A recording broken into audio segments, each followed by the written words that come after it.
Welcome to Onsite Public Media's No Cap Recap, where we tell you what happened. And we don't do no capping. I am Serious Marie. And I'm Brandon Lee. Thank you for joining us today. Well, it is Black History Month. So happy Black History Month to the white folks. To my black folks, it's February. Well, we thought Trump was gone, finally got rid of him, but what did he do?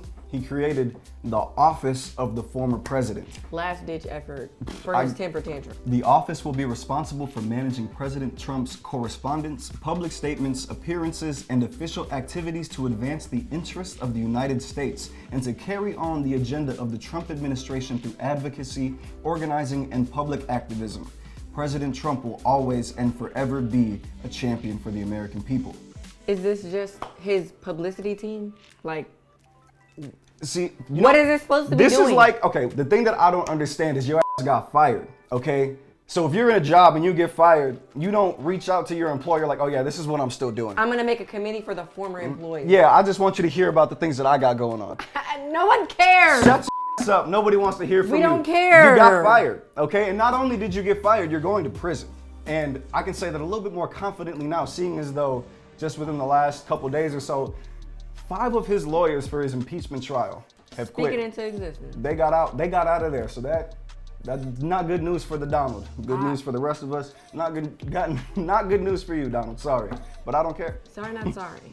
So this week, we found out that Enrique Tocantario was actually an informant. The Proud Boy top dog is actually the top rat. What's the name of that rat from Ninja Turtles? Master Splinter? Not Master Splinter, but just a fat rat, okay? Tario's history, he was an informant in Florida for his home state for drug and illegal gambling investigations. There was a myriad. There were plenty of things. He was just a big fat snitch.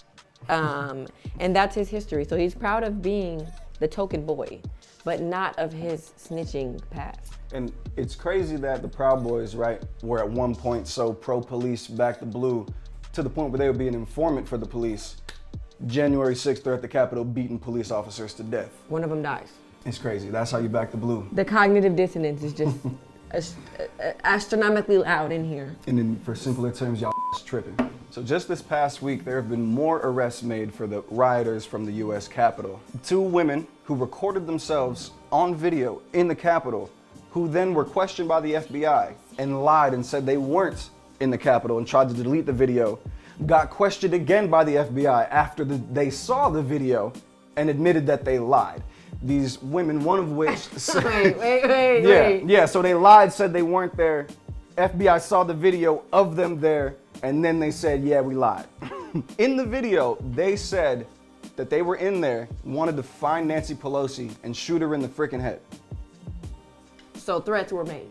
So these are your threats people. were made. All of these charges that they've been getting, there have been over 170 people charged for this insurrection, for this riot.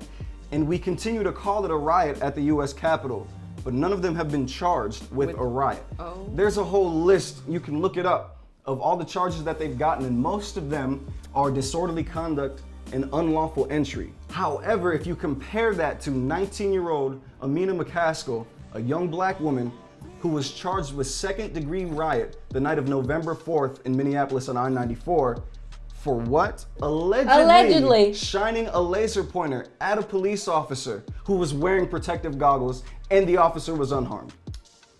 Felony second-degree riot for shining a laser pointer, something kids do in school. And furthermore, if we talk about all of the people that have been charged and are currently out on bail, for example, we have Josiah Colt, who was hanging from a wall. We have Adam Johnson, the guy who stole the podium. We have Richard Barnett, the muck who had his feet up on Nancy Pelosi's desk. Originally, he was supposed to be released on bail. A federal judge overruled that, so he's still locked up. Next, we have Robert Packer, who had the caucasity.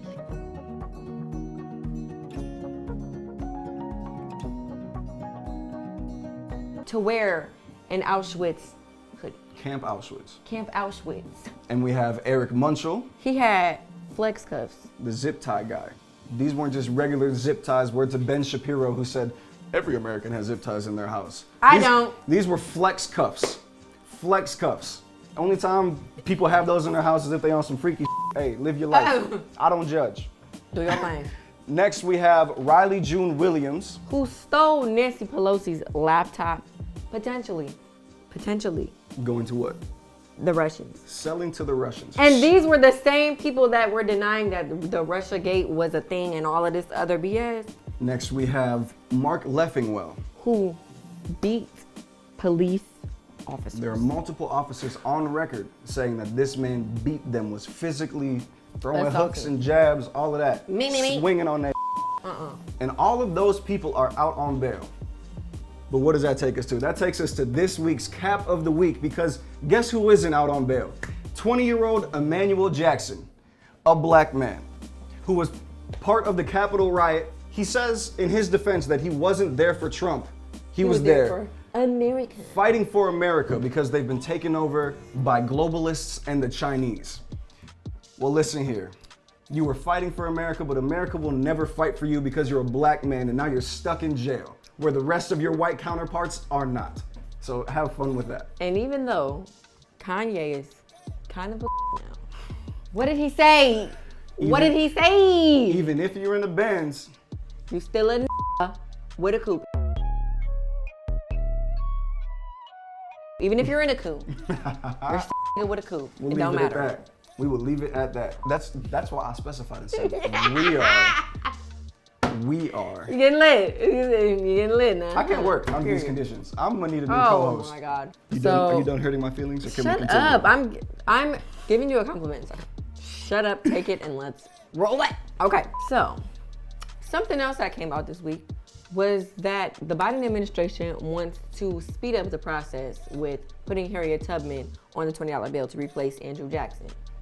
And I frankly don't really know how to feel about it. In my opinion, for me, I'm not sure if it would go or if it would be antithetical to Harriet Tubman's legacy, because she freed slaves. And yes, she's gonna replace a slave master, but the other people that she'll have to be next to are slave masters. So I don't know if it'll be like a big F you to them because she's up there, or if it's just problematic because it's a performative gesture, because it's not really helping black people. See, it's a gesture, and I don't know how to feel about it. Yeah, that's a good point. Like I didn't think anything of it. I never thought that deep into it, but when you do dig deeper, it is a little problematic. After reading some articles, people were saying, first of all, they're going to keep the monument of Andrew Jackson on the back side of the bill with Harriet Tubman on the front side. So that's anti-slavery and pro-slavery all on the same bill. That doesn't make a whole lot of sense. Yeah. And also this one article stated that during slavery, black people were handed from white person to white person in a form of free labor. Commodity. Right? And now we're going to have a black person on a bill handed from person to person. The person that freed these slaves and was such a major part in that revolution kind of being passed around on the money. Like it's literally like a microcosm or the big picture of American capitalism. But my favorite part, one of my favorite artists, Buddy, he's in a song that say, "Tell Donald I'm gonna need my reparations and all Tubmans just to rub it in." So hey, if that's the move, that's the move. I'm with it. Go ahead and tell us your thoughts. What do you think? Feel free to reach out to either of us. On-site public media, leave a comment below. Let us know what you're thinking. We don't have no post. Well, yeah. Who don't got no posters? Who don't got no? I'll stay strapped. I'll stay ready. I don't know what you would do without me. You over here talking all this all the damn time, and I'm over here. I'm the talker, and your breath smell like that. See, I don't know why you're gonna make things personal. Oh God. And now for our quick cap fact of the week. For this week's no cap quick fact. Where we what? Where we take the whitewash facts and we put the color back. All right, now let's see what we got in the hats. Yeah. So this week we are going to talk about the creation of Black History Month in honor of it being the first week. We're going to talk about it. So Black History Month was created in 1926 in the U.S. when a historian named Carter G. Woodson And the Association for the Study of Negro Life and History announced the second week of February to be Negro History Week. This week was chosen because it fell on the birthday of Abraham Lincoln, which was February 12th, and Frederick Douglass, which is on February 14th. So both of which have history and ties with helping Black people in America, very influential. You can feel how you feel about Abraham Lincoln, but he did sign that declaration, okay? So, The proclamation. Thank you. But that's the creation of Black History Month. So yes, it is the shortest month of the year, but you know, as one of our mentors said, we don't have to limit Black History Month to just 1 month. We could make it 6 months, we could make it a year, we could make it our lives. Nobody's telling us that we have to confine Black history to 1 month. It's just to highlight it, but that doesn't mean that you can't do your reading, do your research, White and folks, appreciate it. Read a book. Everybody. It's not If you our black, you job. gotta know about it. It's not our job to teach you. You can do your own research. You can teach yourselves. Just make sure you're reading from good sources, because you know how they like to white out history. And that's why we take them whitewashed facts and we what? We put the color back. All right now. Thanks y'all for tuning in this week to the No Cap Cap Recap, Recap, period. Like we said, comment, let us know how you feel about the Harriet Tubman bill. If you have anything that you want to suggest for us to talk about, any topics, criticisms, concerns, anything of that nature, you can definitely feel free to email us at onsitepublicmedia@gmail.com. As always, we like to say, No cap, no cops. no problem. You heard me. Every week. Hey. Every week, every Hey. time. Let me see if I can do it this week. See you next week.